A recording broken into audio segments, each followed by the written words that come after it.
The cold steel of the operating table pressed against my back as Dr. Reynolds adjusted the anesthesia mask above my face. The harsh fluorescent lights made everything appear surreal, like I was trapped in a nightmare I couldn't wake from. My hands trembled as I gripped the thin hospital gown, the fabric offering no comfort against the chill that had nothing to do with the air conditioning.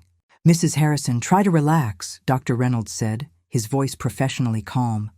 "In a few hours, your son David will have a new lease on life."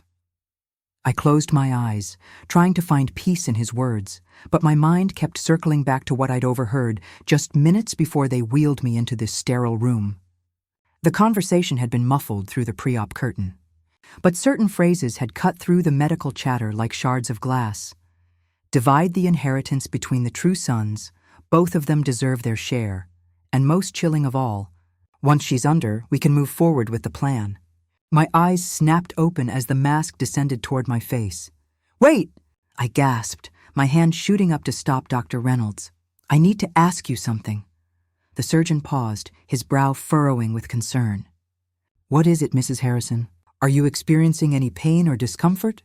"The conversation I heard," I said, my voice barely above a whisper. "Someone was talking about dividing an inheritance between true sons." "My inheritance. My family's inheritance." I struggled to sit up, the IV line tugging at my arm. "Doctor, I only have one son. David is my only child. So why would someone be talking about sons, plural?" The medical team exchanged glances, and I caught something in their expressions. A flicker of knowledge, quickly suppressed. Nurse Patricia stepped closer, her voice gentle but evasive. "Mrs. Harrison, preoperative anxiety can sometimes cause us to misinterpret conversations. Perhaps you heard—" "I know what I heard!" The words burst from me with surprising force. "Someone in this hospital knows something about my family that I don't. Something about David. Something about an inheritance that should apparently be shared between two sons." My voice cracked as the implications hit me. "What aren't you telling me about my own child?" Dr. Reynolds lowered the anesthesia mask completely, and I saw him glance toward the observation window above the operating room. Following his gaze, I noticed shadows moving behind the glass, figures watching, waiting. How many people were involved in whatever was happening here? "Mrs. Harrison," Dr. Reynolds said carefully, "perhaps we should postpone the surgery for a few hours. Give you time to speak with David and address any concerns." "No." The word came out sharp, decisive. "I want answers now, before I give up my kidney. Before I sacrifice a part of myself for a son who might not even be who I think he is." I pulled the surgical cap from my head, my graying hair spilling around my shoulders like a banner of defiance. "Bring David here. Bring him now. And I want to know who else is in this hospital claiming to be my son." The room fell silent except for the steady beep of monitoring equipment. In that silence, I felt the weight of 32 years of motherhood pressing down on me. 32 years of believing I knew my own family, my own story. But the conversation I'd overheard suggested that everything I thought I knew was built on a foundation of lies. As the medical team hesitated, uncertain how to proceed, I made a decision that would change everything. "If you don't bring David here right now," I said, my voice steady with newfound determination, "I'm walking out of this operating room. No kidney donation, no surgery, no nothing. Not until I understand what's really happening to my family." The shadows behind the observation window moved again, more urgently this time. Someone up there was making phone calls, having whispered conversations. The machinery of whatever conspiracy I'd stumbled into was grinding into motion, and I was no longer a passive participant in my own story. I was about to discover just how little I truly knew about the son I'd raised, the family I'd built, and the inheritance that apparently belonged to children I never knew existed. 3 months earlier, the phone call that changed everything came on a Tuesday morning in October. I was tending to my garden, pulling the last stubborn weeds before winter set in, when the shrill ring cut through the crisp autumn air. David's name flashed on the screen, but when I answered, his voice sounded different, weaker, somehow smaller than the confident son I'd raised. "Mom," he said, and I could hear the tremor beneath his attempt at normalcy. "I need to see you. Today, if possible. There's something I need to tell you." Within an hour, I was sitting across from David in his pristine living room, studying the face I'd known since birth.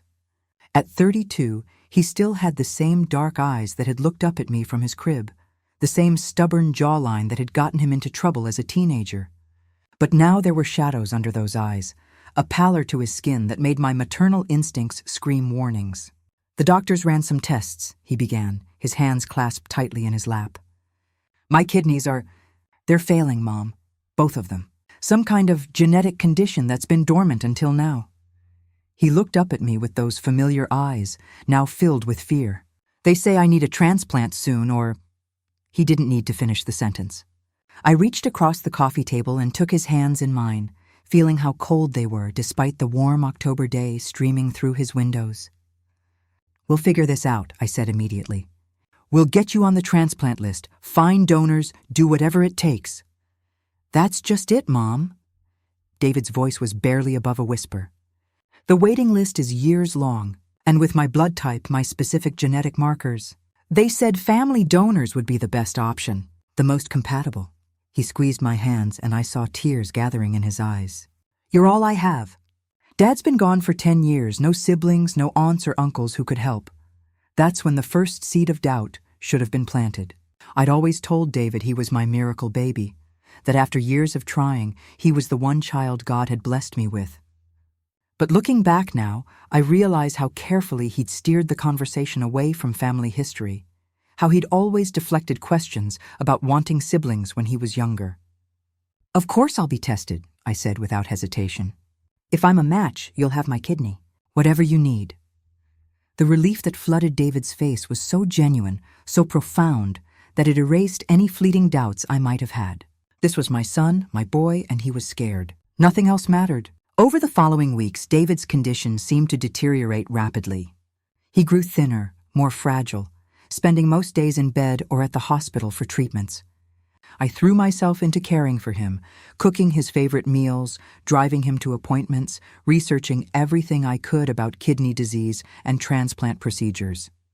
It was during one of these research sessions, late at night in David's apartment while he slept, that I first noticed something odd. His medical files were scattered across the dining table, and as I organized them, I couldn't help but notice discrepancies. Some documents listed his birth date as March 15th, which was correct, but others showed March 16th. Most showed his birth hospital as St. Mary's, where I distinctly remembered giving birth. But one insurance form listed Riverside General. When I asked David about it the next morning, he laughed it off as typical medical bureaucracy. "You know how hospitals are with paperwork. Mom, half the time they can't even spell your name right."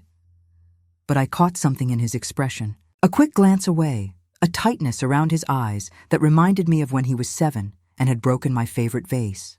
The testing process began 2 weeks later. Blood work, tissue typing, psychological evaluations. The medical system's way of ensuring I was physically and mentally prepared to give up a vital organ for my son. Through it all, David was attentive and grateful, but there was something else lurking beneath his gratitude. A kind of nervous energy, like he was waiting for something to happen. Dr. Reynolds called with the results on a Friday afternoon. "Mrs. Harrison, I have excellent news. You're not just compatible with David, you're a nearly perfect match. The surgery can be scheduled within the month." I should have felt nothing but joy and relief. Instead, a chill ran down my spine. Nearly perfect matches were rare, even between immediate family members. Almost impossible, according to what I'd read. But I pushed the doubt away, focusing instead on the fact that I could save my son's life. The surgery was scheduled for 3 weeks later. As the date approached, David seemed to grow more anxious rather than relieved. He started making odd comments about making things right and ensuring everyone gets what they deserve. He began asking detailed questions about my will, about the family trust my late husband had established, about what would happen to our assets if something went wrong during the surgery. "Nothing's going to go wrong," I assured him repeatedly. "This is routine. Thousands of people donate kidneys every year." But David's questions persisted, and they were strangely specific. He wanted to know about property deeds, about investment accounts I'd never mentioned to him, about family heirlooms that had been sitting in storage for years. When I asked why these things suddenly mattered, He said he was just trying to be responsible, to understand the family finances in case he needed to help manage them during my recovery. The night before the surgery, David insisted on staying at the hospital with me. As I lay in the narrow hospital bed, trying to calm my preoperative nerves, I heard him on the phone in the hallway outside my room. His voice was low, urgent, and I caught fragments of conversation that made no sense in the context of a medical procedure. "Tomorrow, after she's under," he was saying. "Both of us need to be there when she wakes up. Divide everything equally.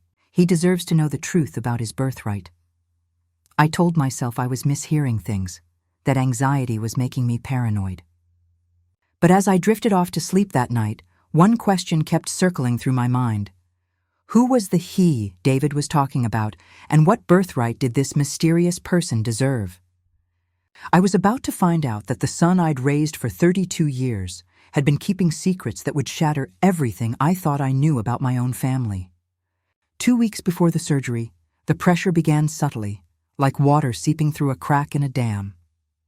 At first, it came disguised as concern from people I'd never considered part of David's inner circle. Dr. Harrison, no relation, despite sharing our surname, appeared at my door on a Saturday morning with coffee and what he called preliminary paperwork for the transplant procedure.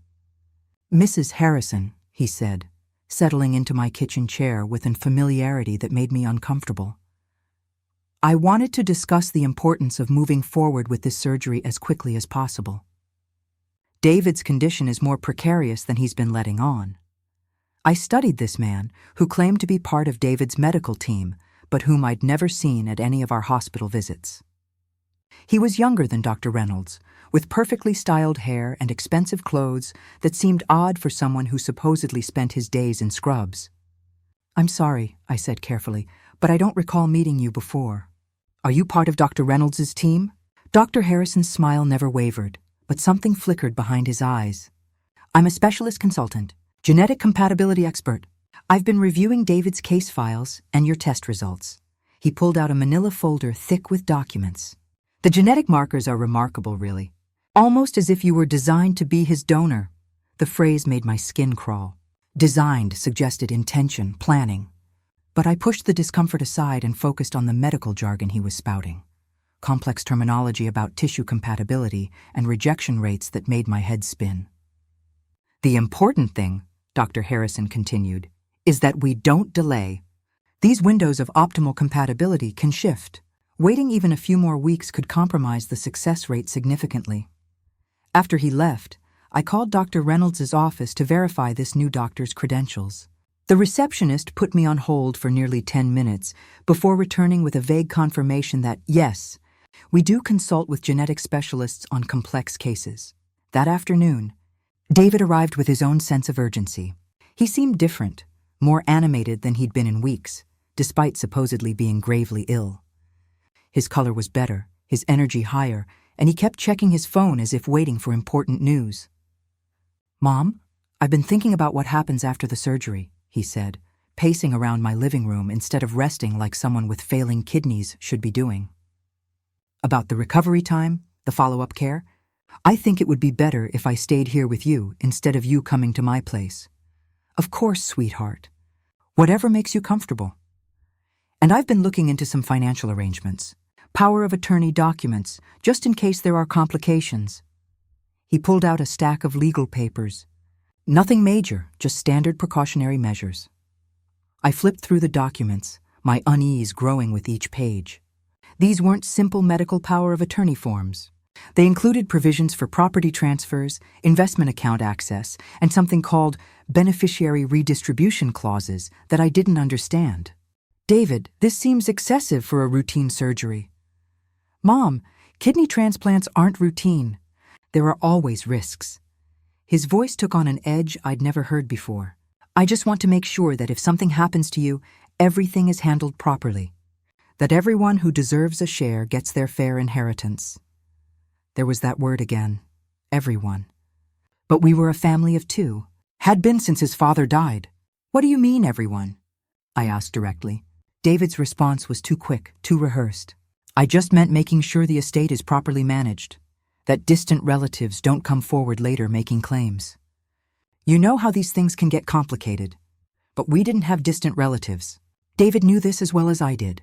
My parents had died years ago, and my husband had been an only child. David was our sole heir, which was why I'd never bothered with complex estate planning. The next few days brought a parade of visitors, each one emphasizing the urgency of the surgery and the importance of getting David's affairs in order. A lawyer I'd never hired appeared with updated will documents. A financial advisor I'd never met wanted to discuss optimizing the family trust for multiple beneficiaries. An insurance representative needed to verify policy details for all family members who might be affected by the medical procedure. Each conversation left me more confused and suspicious. When I asked David about these people, he had explanations for all of them. The lawyer was someone his friend had recommended. The financial advisor was required by the hospital. The insurance representative was just being thorough. But the explanations felt hollow, like lines he'd practiced. The breaking point came during a family dinner I'd arranged at my house. David arrived with someone he introduced as his close friend, Marcus, a man I'd never heard him mention before. Marcus was striking in a way that made me do a double take.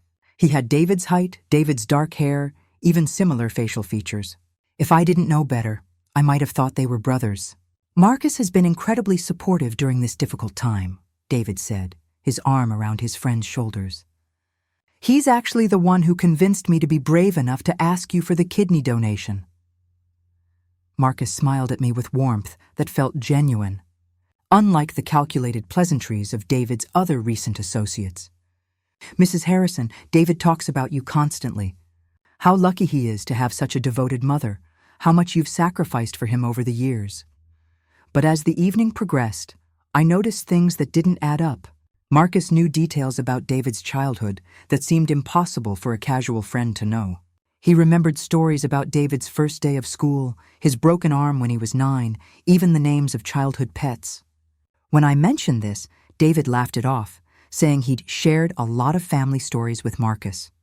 More disturbing was how Marcus seemed to know details about my house, my habits, even my late husband's work history.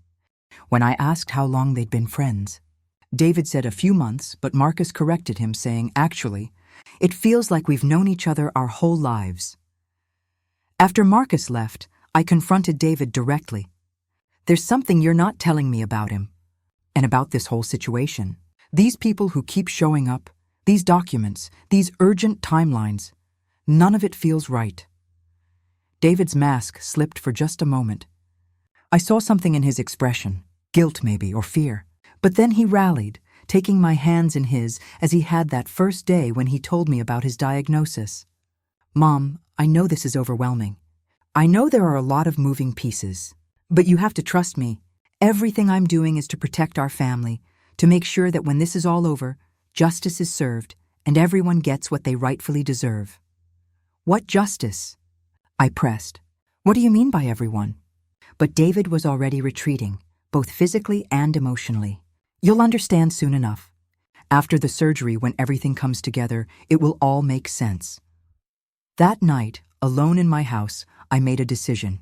I was going to find out what David was hiding, what this growing network of strangers wanted from my family, and why everyone kept talking about multiple beneficiaries when I only had one child. I had no idea that my investigation would lead me to discover that the fundamental truth of my family, that David was my only child, was the biggest lie of all. My investigation began at 2 a.m. on a Tuesday night when sleep proved impossible. Sitting at my kitchen table with a cup of tea growing cold beside me, I spread out every document David had given me over the past weeks. Under the harsh fluorescent light, patterns began to emerge that I'd missed in my earlier emotional fog. The legal documents weren't just excessive, they were specifically designed to divide assets between two parties. Every clause that mentioned beneficiaries was written in plural form. Every financial arrangement assumed 2 equal inheritors. Someone had been planning for the existence of a second heir long before David had ever mentioned his kidney disease to me. I picked up the phone and dialed my late husband's attorney, William Chen, who had handled our family's legal affairs for over 20 years. If anyone would know about secret provisions or hidden family complications, it would be him. "Margaret," William's gravelly voice answered after several rings. "Do you realize what time it is? William, I need to ask you something important. When James died, when we set up David's inheritance, was there ever any mention of other beneficiaries? Other children?" The silence on the other end of the line stretched so long I thought the call had dropped. "William, are you there?" "Margaret, why are you asking about this now? It's been 10 years. Because people keep showing up with documents that assume David has a brother. Documents that talk about dividing inheritances between 2 sons. And I need to know if my husband kept something from me." Another long pause. Then, "Margaret, I think you need to come to my office tomorrow. There are some files you should see." I barely slept the remaining hours until William's office opened. By 9 a.m., I was sitting across from his mahogany desk, watching him pull out a file folder that looked like it hadn't been touched in years. "Your husband came to me 6 months before he died," William began carefully. "He'd received some information from a private investigator. Information about David's birth." My heart started pounding. "What kind of information?" "Margaret, did you ever wonder why David's adoption process was so smooth, so quick? Most couples wait years for healthy newborn adoptions. The world tilted sideways. Adoption? William, David isn't adopted.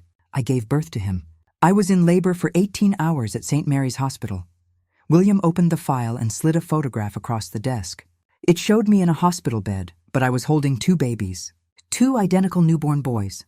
"You gave birth to twins, Margaret, David, and another son who was taken from the hospital that same night." I stared at the photograph, my mind refusing to process what I was seeing. That's impossible. I would remember twins. I would remember having 2 babies. "You had complications during delivery.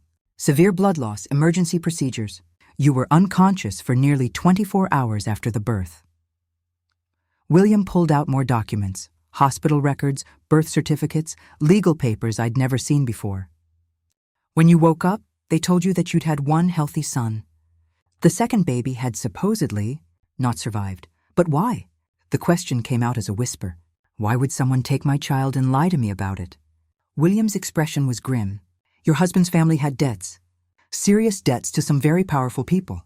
The kind of people who don't accept no for an answer when it comes to repayment." He pulled out a letter written in my late husband's handwriting. James discovered that one of the twins had been taken as collateral. Insurance, they called it. A way to ensure he'd work off his family's debts without trying to disappear or default on payments.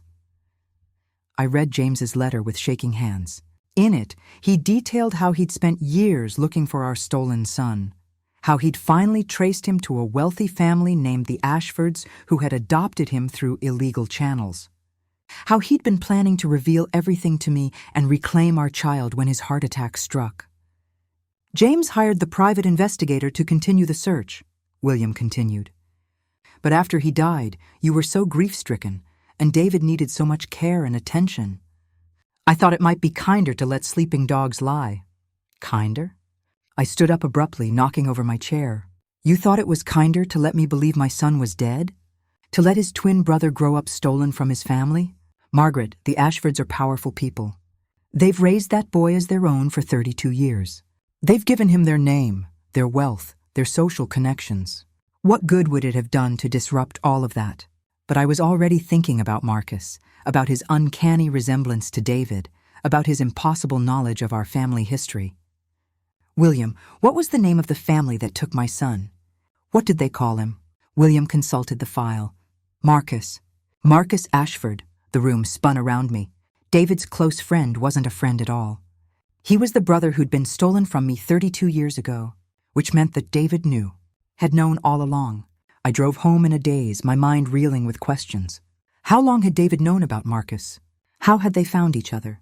And most importantly, what did this have to do with David's sudden kidney disease and the urgent need for a transplant? That afternoon, I did something I'd never done before.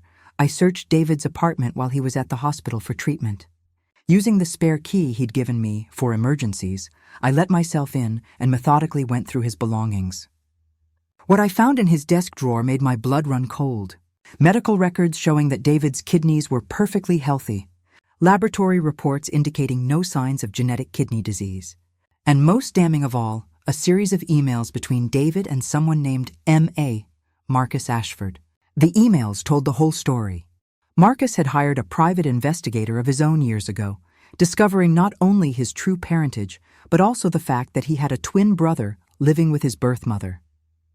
The Ashfords had raised him in luxury, but they'd also taught him that he was owed something, that his birth family had abandoned him and deserved to pay for their rejection. When Marcus reached out to David 6 months ago, they'd hatched a plan. David would fake a kidney disease, manipulate me into donating an organ, and during the surgery, they would both be present to reveal the truth about the switched identities and claim their rightful shares of the family inheritance. But the plan was even more sinister than simple inheritance fraud. The emails revealed that Marcus had convinced David that they deserved everything, not just half each, but the entirety of what should have been their shared birthright. The kidney surgery was meant to be the perfect opportunity to make me vulnerable, to force me into a position where I'd have to choose between my son's competing claims while I was weak and recovering from major surgery. The final email in the chain was sent just that morning. Surgery confirmed for next Tuesday. She'll be under anesthesia for hours. Plenty of time to have the lawyers present the new documents for her signature. By the time she recovers, everything will be legally transferred to us. The inheritance that was stolen from our family will finally be returned to where it belongs. I sat in David's apartment, holding printed copies of emails that revealed my son, the boy I'd raised with every ounce of love. I possessed, was planning to manipulate and potentially defraud me while I lay unconscious on an operating table. But even worse was the realization that Marcus, my stolen son, had been raised to see me not as the mother who'd mourned his loss, but as the enemy who'd abandoned him. The Ashfords had twisted his understanding of his origins so thoroughly that he saw taking my inheritance as justice rather than theft. I had less than a week to figure out how to save both my sons, one from his own greed and deception, the other from a lifetime of lies about his identity and worth.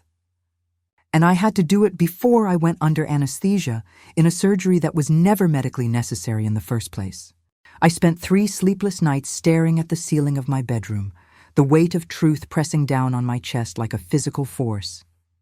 Every few hours, I would retrieve the manila folder from my nightstand and spread its contents across my bed. The hospital photograph of me holding 2 babies, the emails between David and Marcus, the medical records showing David's perfect health, my late husband's letter detailing the theft of our son. Each piece of evidence felt like a knife turning in an old wound I never knew existed. On Thursday morning, David called to check on my pre-surgery jitters, his voice full of the false concern I now recognized for what it was. "How are you feeling, Mom? Any second thoughts about the donation?" The question that should have been caring felt like a trap. If I expressed doubts, would he escalate the timeline? Bring in more pressure? I forced my voice to remain steady. "I'm fine, sweetheart. Just the normal nervousness anyone would feel." "Good. That's completely natural. Dr. Reynolds says anxiety is expected, but that it shouldn't change our plans. Tuesday is still the optimal day for the surgery." After I hung up, I sat at my kitchen table and faced the most agonizing decision of my life. I could expose the conspiracy and destroy both my sons in the process. David would be revealed as a calculating fraudster, while Marcus would learn that everything he'd been told about his origins was a lie. Or I could go through with the surgery, give up my kidney for a son who didn't need it, and allow them both to manipulate me out of my inheritance while I recovered. But there was a third option, one that terrified me more than the other 2. I could try to save them both. That afternoon, I drove to the Ashford estate. It was a sprawling property in the most exclusive part of town, the kind of place I'd only seen in magazines.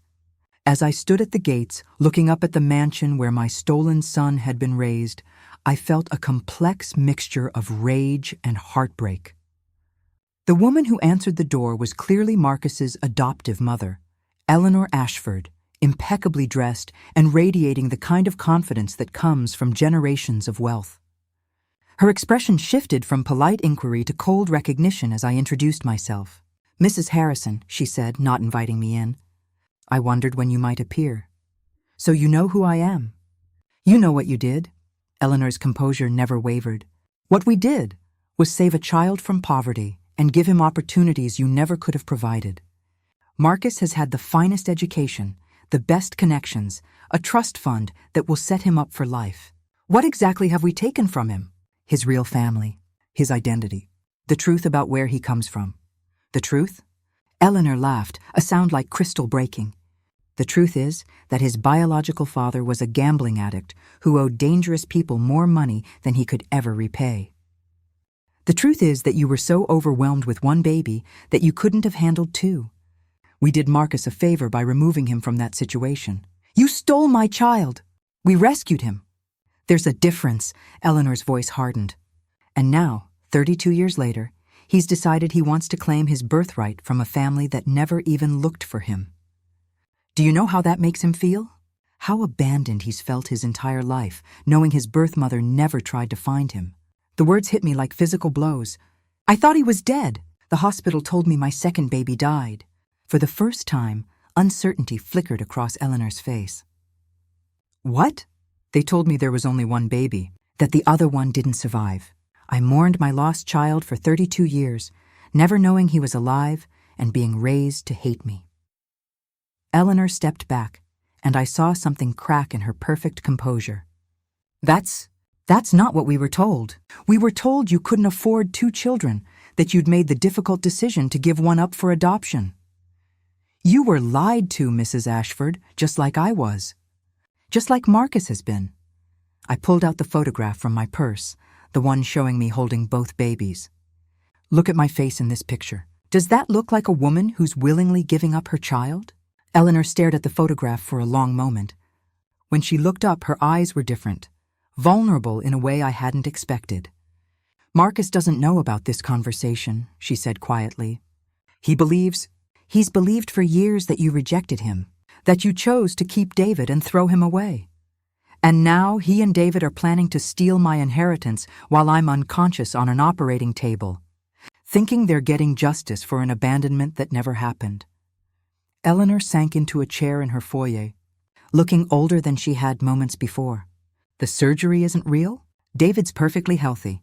They're using a fake kidney disease to manipulate me into a position where they can take everything I have while I'm vulnerable. I sat down across from her. 2 mothers who'd been caught in someone else's web of lies. Mrs. Ashford, I need to know. In all the years you've raised Marcus, what did you tell him about his birth family? We told him what we believed to be true. That his birth parents couldn't afford to keep him, that they'd made a loving decision to give him to a family that could provide better opportunities. Eleanor's voice was barely above a whisper. But we may have emphasized how much better his life was with us, how much more he deserved than what his birth family could have given him. You taught him to see us as less than, as people who owed him something. We taught him to value himself, to believe he deserved the best life had to offer. But Eleanor's justifications sounded hollow even to herself. Oh God, what have we done? That evening, I called David and told him I wanted to have dinner together before the surgery. Just the 2 of us, like we used to when he was growing up.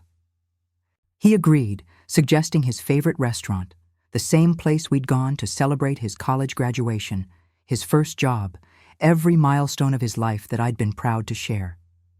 Sitting across from him in the restaurant, looking at the face I'd kissed goodnight for 18 years, I felt my heart breaking in ways I hadn't known were possible. This was my son, the child I'd raised and loved and sacrificed for. But he was also a stranger who was prepared to betray me in the most fundamental way possible. David, I began carefully, I want you to know that no matter what happens with the surgery, no matter what complications arise, I love you. You're my son, and that will never change. Something flickered in his eyes, guilt, maybe, or second thoughts. For a moment, I thought he might confess everything, might call off the charade and tell me the truth. Instead, he reached across the table and took my hand. Mom, you don't need to worry. Everything is going to work out exactly as it should. Justice will be served, and everyone who deserves a share of our family's legacy will get what's coming to them. Everyone, I repeated. You keep using that word. What do you mean by everyone? David's grip on my hand tightened. You'll understand soon enough. After Tuesday, when everything comes together, you'll see that sometimes the right thing requires difficult choices. I looked at my son, This man I'd raised to be honest and compassionate and fair, and realized that somewhere along the way, I'd lost him. The David I'd known would never have orchestrated such an elaborate deception. But the David sitting across from me was capable of stealing from his own mother while she lay unconscious and vulnerable. That night I made my final decision. I would go through with the surgery, but not as a victim. I would be ready for whatever David and Marcus had planned. And when the time came to reveal the truth, I would make sure that both my sons, the one I'd raised and the one I'd lost, finally understood what family really meant. I had no idea that my plans would be derailed by an overheard conversation that would change everything I thought I knew about the scope of their conspiracy. I arrived at the hospital at 6 a.m., 3 hours before my scheduled surgery time. The early morning corridors were mostly empty, filled only with the soft squeaking of sneakers on linoleum and the distant hum of medical equipment. I'd come early deliberately. I wanted time to prepare myself mentally for what I knew was coming, and perhaps to catch David and Marcus off guard if they arrived expecting a confused, anxious mother ready for manipulation. What I didn't expect was to overhear the conversation that would reveal the true scope of their deception. I was sitting in the preoperative waiting area, hidden behind a newspaper I wasn't reading, when I heard familiar voices coming from around the corner. David and Marcus speaking in low, urgent tones near the elevator bank. "Are you sure your mother suspects nothing?" Marcus was asking. "Positive. She's been asking questions, but I've managed to deflect them. She still thinks this is all about saving my life." David's voice carried a note of pride that made my stomach turn. The beauty of the plan is that even if she had doubts, what could she do at this point? "She's already committed to the surgery. And the lawyers will be here at exactly 10 a.m. with all the documents ready. Power of attorney, revised will, trust fund redistributions, everything we need to make this legal. By the time she wakes up from anesthesia, we'll have control of all the assets." But then Marcus said something that made my blood freeze. "What about the Ashford lawyers? They're coordinating with yours, right? Because my adoptive parents want their investment back plus interest." "Investment?" David sounded confused.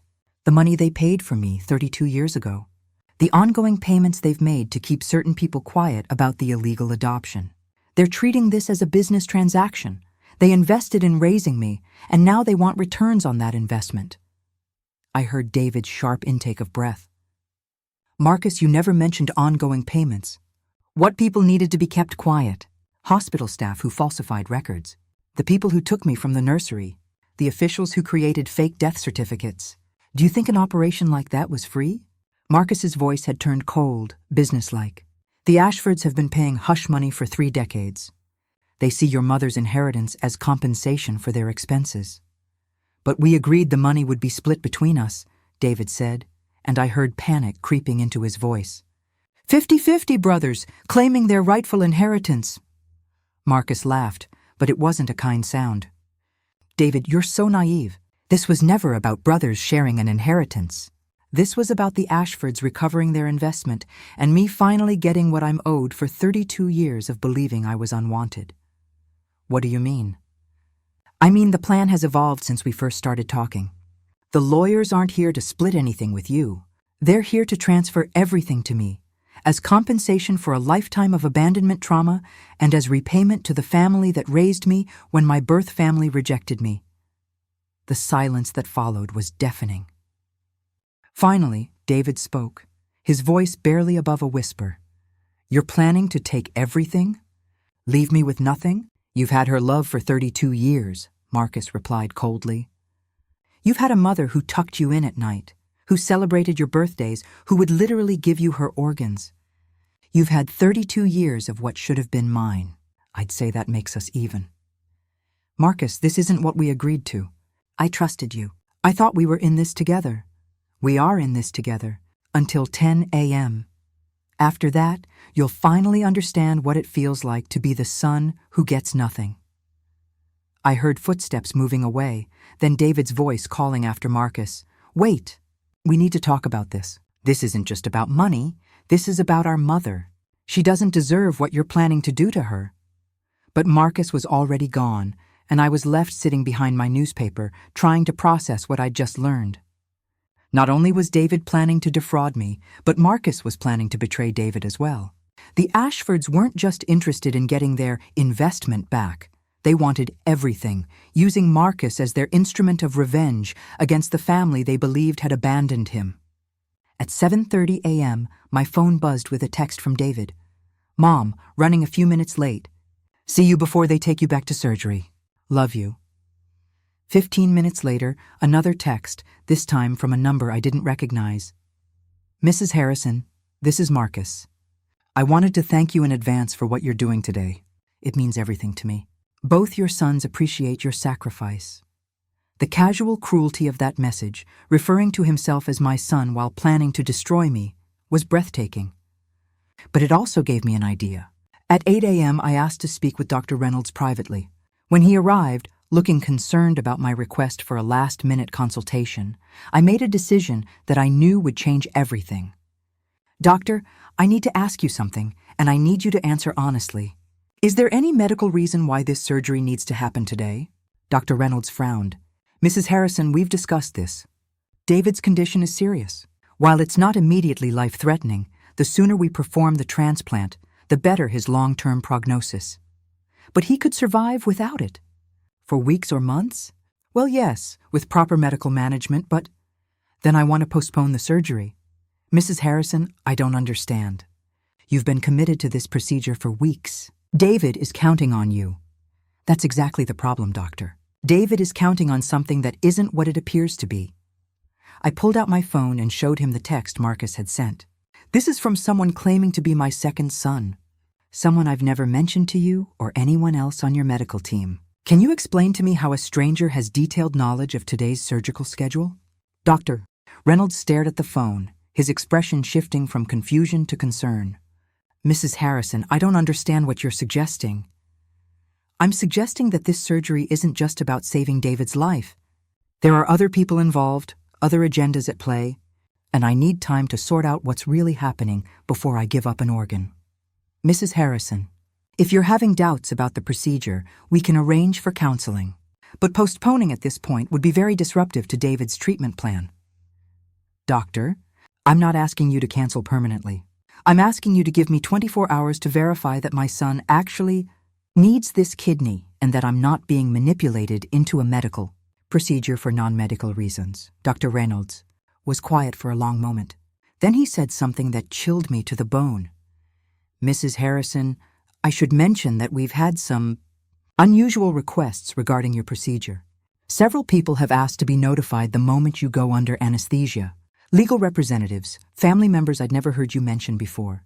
It struck me as odd, but I assumed it was just anxious family being overcautious." "What kind of requests?" "Requests to be present in the observation room during surgery. Requests for updates on your exact medical status. And most unusually, several people have asked about the timeline for your recovery. Specifically, how long you'll be unconscious and when you'll be alert enough to sign documents." The pieces clicked into place with terrifying clarity. Not only were David and Marcus planning to present me with legal documents while I was vulnerable, but they had specifically timed their deception around my anesthesia schedule. They needed me unconscious and legally incapacitated to pull off whatever they had planned. "Doctor, I want to proceed with the preoperative preparations, but I want you to hold off on the actual anesthesia until I give you a specific signal." "Can you do that?" "Mrs. Harrison, this is highly irregular." "Doctor, I believe my family is planning to use this surgery to manipulate me while I'm unconscious. I need to be awake when they make their move, or I may lose everything I have." Dr. Reynolds studied my face for a long moment. Finally, he nodded. "We'll prep you for surgery as scheduled, but we won't put you under until you're ready. And Mrs. Harrison, I'll make sure that observation room access is limited to essential medical personnel only." At 9:45 a.m., as they wheeled me toward the operating room, I saw David and Marcus waiting in the hallway. David looked nervous, guilty, the weight of his deception finally showing in his posture. Marcus appeared calm and confident, checking his phone repeatedly, probably coordinating with the lawyers who were scheduled to arrive in 15 minutes. Neither of them knew that I was about to turn their carefully orchestrated plan completely upside down. The operating room doors burst open just as Dr. Reynolds was positioning the anesthesia mask above my face for the second time. I had been lying there for 20 minutes, maintaining the pretense of preoperative anxiety while actually waiting for exactly this moment, when David and Marcus would make their move. "Dr. Reynolds!" David's voice was sharp with panic as he pushed into the sterile room, still wearing street clothes instead of surgical scrubs. "You need to stop the procedure. There's been a development." Behind him, Marcus entered with 3 men in expensive suits, lawyers obviously, carrying briefcases and folders thick with documents. Their presence in a sterile operating room was so inappropriate that Nurse Patricia immediately moved to block their entry. "Sir, you cannot be in here during a surgical procedure," she said firmly. "Actually, we have legal authority to be present," one of the lawyers announced, pulling out an official-looking document.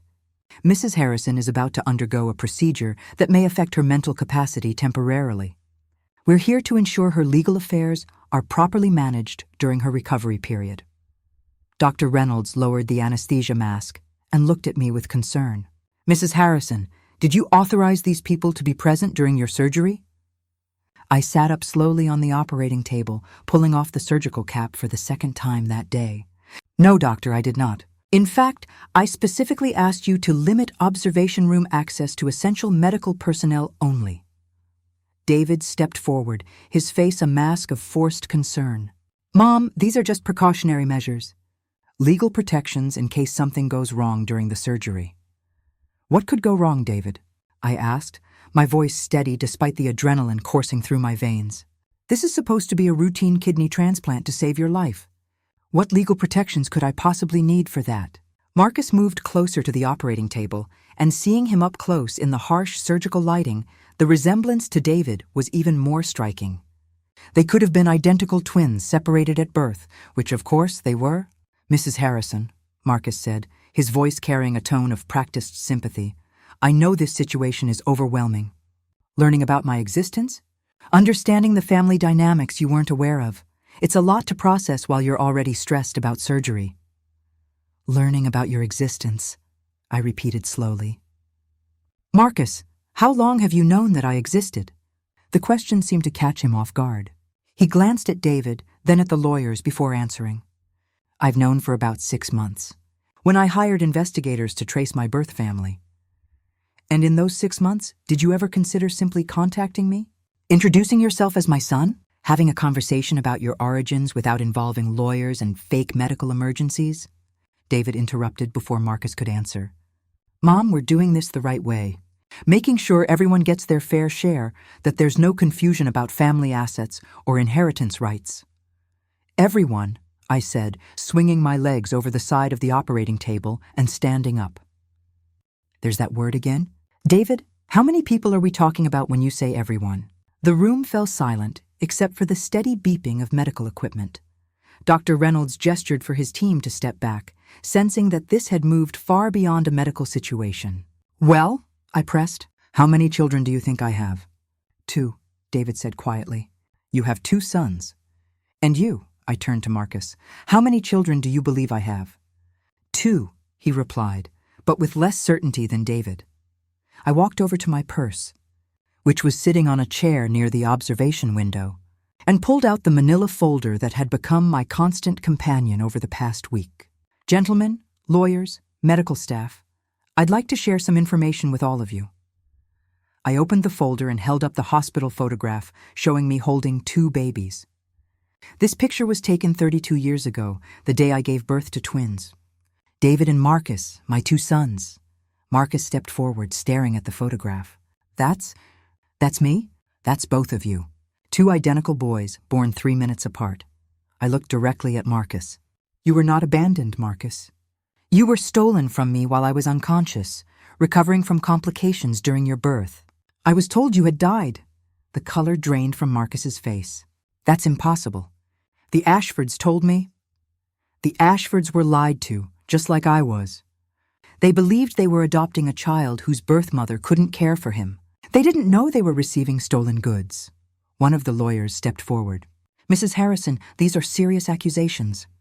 Do you have documentation to support?" I have 32 years of documentation, I interrupted, pulling out more papers from the folder. Medical records showing that I gave birth to twins. Private investigator reports that my late husband commissioned, tracing Marcus to the Ashford family. Email correspondence between my sons discussing their plan to defraud me during this surgery. David's face went white. Mom, you don't understand. I understand perfectly, David. You discovered you had a twin brother. You both decided that you deserved more than what life had given you. And you hatched a plan to use my love for you, both of you, to manipulate me out of my inheritance while I was unconscious on this operating table. I turned to face the lawyers. Gentlemen, which one of my sons hired you? David, who's been planning this deception for months, or Marcus, who's been raised to believe that his birth family owes him something? The lawyers exchanged uncomfortable glances. Finally, the lead attorney spoke up. We were retained by the Ashford Family Trust to recover their investment in Mr. Marcus's upbringing, plus interest and compensation for ongoing expenses related to his adoption. Ongoing expenses, I repeated. You mean the hush money they've been paying for 32 years to cover up the fact that they bought a stolen baby? Marcus stumbled backward as if I'd struck him. Bought? What do you mean, bought? I pulled out my husband's letter and handed it to Marcus. Your biological father was in debt to some very dangerous people. They took you as collateral, insurance that he would work off his family's debts. The Ashfords didn't adopt you legally. They purchased you illegally, then created false documentation to make it appear legitimate. Marcus read the letter with shaking hands. When he finished, he looked up at me with tears in his eyes. You really thought I was dead? I mourned you for 32 years. I visited your fake grave every year on your birthday. I never stopped loving the son I thought I'd lost. David stepped between us, his voice desperate. Mom, even if all of this is true, it doesn't change the fact that Marcus deserves his share of the family inheritance. He's been denied his birthright for 3 decades. You're absolutely right, I said, and both my sons looked surprised. Marcus does deserve his share of the family inheritance. He deserves to know his real family, to understand where he came from, to have a relationship with the mother who never stopped loving him. I walked over to Marcus and took his hands in mine. But what he doesn't deserve is to be manipulated by the people who stole him into believing that stealing is the only way to get justice. And what you don't deserve, David, is to be so consumed with greed that you'd fake a medical emergency to defraud your own mother. The lead lawyer cleared his throat. Mrs. Harrison, regardless of the emotional complexities here, there are legal documents that need to be signed. Contractual obligations that must be fulfilled. Actually, Dr. Reynolds interrupted, there are no legal obligations here at all. Mrs. Harrison is under no requirement to proceed with this surgery, especially since we've just discovered that the patient for whom she was donating doesn't actually need a kidney transplant. All eyes turned to David. What does he mean? Marcus asked. I pulled out the final set of papers from my folder, David's real medical records, showing perfectly healthy kidneys. Your brother has been lying about his medical condition, Marcus. There's nothing wrong with his kidneys. This entire surgery was a fabrication designed to put me in a vulnerable position where you could both manipulate me. Marcus turned to David with an expression of complete betrayal. You've been lying to me this entire time? About being sick? Marcus, I had to find a way to bring us together, to get Mom to what? Marcus's voice was rising. To lie to her? To steal from her? To put her through the trauma of unnecessary surgery? He turned back to me, tears streaming down his face.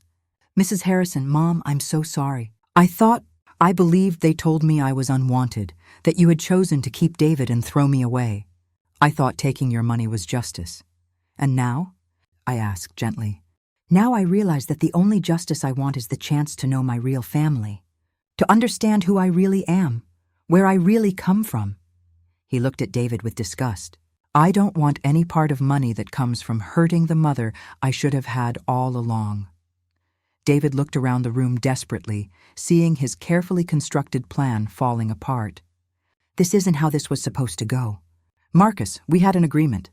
We had an agreement based on lies, Marcus replied firmly.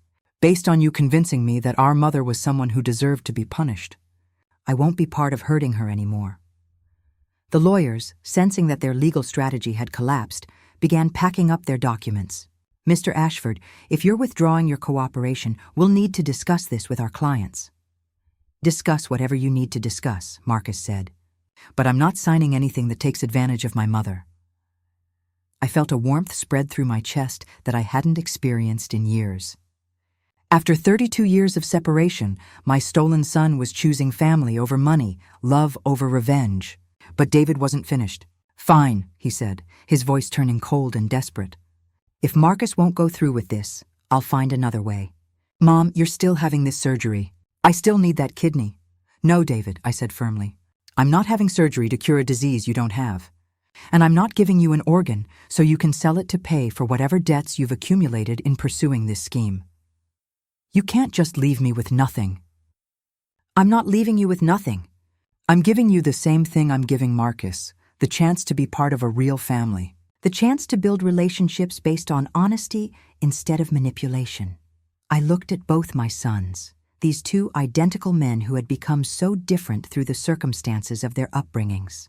"But first," I continued, "we're going to the police. Because what happened to Marcus 32 years ago was kidnapping, and what you both attempted to do to me today was fraud. Real families face the consequences of their actions together."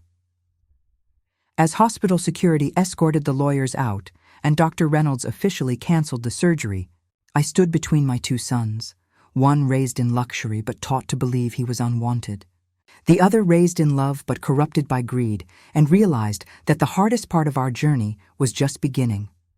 We had found each other, but now we had to learn how to be a family. The detective's office was smaller than I'd expected, with fluorescent lighting that made everyone look slightly gray and tired. Detective Sarah Chen had been assigned to what she called one of the most complex family fraud cases she'd seen in 20 years of police work. Sitting across from her desk, flanked by both my sons, I felt the weight of decisions that would affect all our lives. "Mrs. Harrison," Detective Chen began, consulting her thick case file, "we've completed our preliminary investigation. The evidence you provided has been corroborated through multiple sources. We now have a clear picture of what happened 32 years ago and what was attempted 2 weeks ago." She turned to Marcus first. "Mr. Ashford, or should I say Mr. Harrison, you were indeed kidnapped as an infant. Hospital records confirm that falsified death certificates were created for you, and substantial payments were made to several staff members to facilitate your removal from the nursery." Marcus nodded quietly. Since the confrontation in the operating room, he had been staying in a hotel, refusing to return to the Ashford estate while he processed everything he'd learned about his origins. The confident, entitled man who had walked into that operating room had been replaced by someone who seemed lost, trying to figure out who he really was. "The Ashford family has retained criminal attorneys," Detective Chen continued. "Eleanor Ashford claims they believed the adoption was legitimate, that they were told you were being placed voluntarily due to financial hardship. However, the evidence suggests they knew or should have known that the adoption was irregular, given the substantial ongoing payments they've been making to keep certain parties quiet." "What kind of charges are we looking at?" I asked. For the original kidnapping, the statute of limitations has expired on most charges. However, the ongoing conspiracy to conceal the crime through bribery and falsified documents is still actionable. The Ashfords are likely looking at charges related to conspiracy, bribery of public officials, and potentially racketeering. She turned to David, who had barely spoken since we'd arrived at the station. "Mr. David Harrison, you're facing charges of attempted fraud, conspiracy to commit elder abuse, and filing false medical claims. The fake kidney disease, the forged medical records, the attempt to manipulate your mother during a medical procedure, these are serious felonies." David looked up at me, with eyes that reminded me of the little boy who used to apologize for breaking things around the house. "Mom, I know you probably can't forgive me, but I need you to know that I never intended for it to go this far. When I first found Marcus, I thought we were just going to ask you to help him, to give him his fair share of the inheritance. When did it become about stealing everything?" I asked quietly. "When Marcus told me about the Ashfords expecting their money back, when I realized how much they'd invested in raising him, how much they felt they were owed." David's voice cracked. "I got scared, Mom. I thought if I didn't help them get their money back, they'd find other ways to take it. More dangerous ways. Marcus spoke for the first time since we'd entered the building. David, they were never going to hurt anyone. The Ashfords are wealthy, powerful people, but they're not criminals. Not violent ones, anyway. They just wanted to recover what they saw as a business investment. A business investment, Detective Chen repeated dryly. In a human being. Mr. Marcus, I need to ask, do you intend to press charges against the Ashford family for your kidnapping and the deception about your origins? Marcus was quiet for a long moment, staring at his hands. Finally, he looked up at me. What do you think I should do? The question surprised me. Marcus, that's not my decision to make. They took you from me, but they also raised you for 32 years. Only you can decide what justice looks like for your situation. They gave me everything money could buy, Marcus said slowly. Education, opportunities, travel, connections. They also filled my head with ideas about being abandoned and owed something by my birth family. They turned me into someone who could plan to steal from his own mother. He paused, then looked directly at Detective Chen. I want them prosecuted for the original crime and the ongoing cover-up.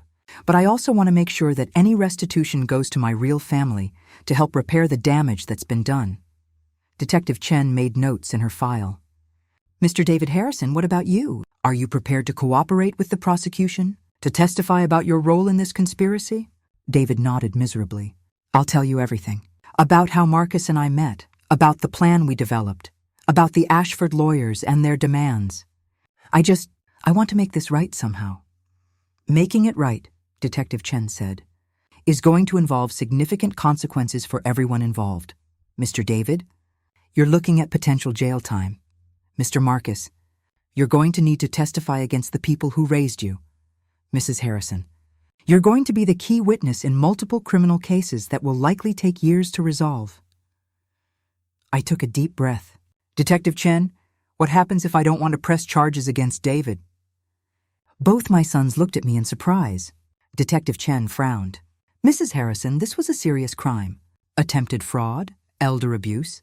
These aren't matters we typically leave to family discretion. I understand that. But David is my son. He's made terrible choices, but putting him in prison isn't going to repair our relationship or help him understand what family really means. Mom, David said, tears starting to form in his eyes. You can't just forgive this. What I did was unforgivable. What you did was wrong. Deeply, horribly wrong. But forgiveness isn't about excusing what you did. It's about choosing to believe that you can be better than your worst decisions. Marcus leaned forward. What about rehabilitation? Community service? Some way for David to make amends that doesn't involve destroying his entire future? Detective Chen consulted her notes again. There are alternative sentencing options for first-time offenders in fraud cases. Extensive community service, restitution payments, probation with mandatory counseling. But it would require David to plead guilty to all charges and cooperate fully with the investigation. I'll do whatever you think is right, Mom, David said. Jail time, community service, anything. I just want a chance to prove that I can be the son you raised me to be. Over the next hour, we worked out the details. David would plead guilty to fraud charges, but receive alternative sentencing focused on rehabilitation and restitution. Marcus would testify against the Ashfords and work with prosecutors to recover the money they'd paid in bribes and hush money over the years. I would be the primary witness in the case against the Ashfords for the original kidnapping conspiracy. As we prepared to leave the detective's office, Marcus turned to me with a question I'd been expecting. What happens now? Between us, I mean. I know I'm your son biologically, but I don't know how to be your son emotionally. I don't even know what to call you. You can call me whatever feels right, I said. Margaret, if that's comfortable. Mom, if that feels honest. Mrs. Harrison, if you need distance while you figure things out. There's no pressure to have an instant relationship. And David? Marcus asked. How do we handle being brothers when we barely know each other and he's the reason I almost became someone I couldn't live with? David spoke up before I could answer. Marcus, I know I have no right to ask for your forgiveness, but I'd like the chance to show you who I really am, underneath all the greed and fear that made me plan something so terrible. Maybe we can figure out how to be brothers by learning how to be better people. As we walked out of the police station together, I realized that the resolution of our crisis wasn't an ending. It was a beginning. We had exposed the lies that had shaped our family for 3 decades. We had chosen honesty over deception, love over money, and justice over revenge. But now came the harder work, learning how to actually be a family. 3 people who shared DNA but had been shaped by completely different experiences, trying to build relationships based on truth instead of the lies that had defined us for so long. The inheritance that Marcus and David had fought over would eventually be split between them, not through fraud or manipulation, but through the simple process of a mother who wanted both her sons to have what they needed to build good lives. The money the Ashfords had stolen would be recovered and returned to our family. The people who had profited from separating us would face justice. But the real inheritance, the chance to know and love each other as we truly were, that was something we would have to earn together, one honest conversation at a time. The garden looks different in the spring light than it did that October morning when David first called to tell me about his kidney disease. The roses I planted, after my husband died, have grown wild and abundant, climbing the trellis in ways I never planned, but somehow find more beautiful than my original design.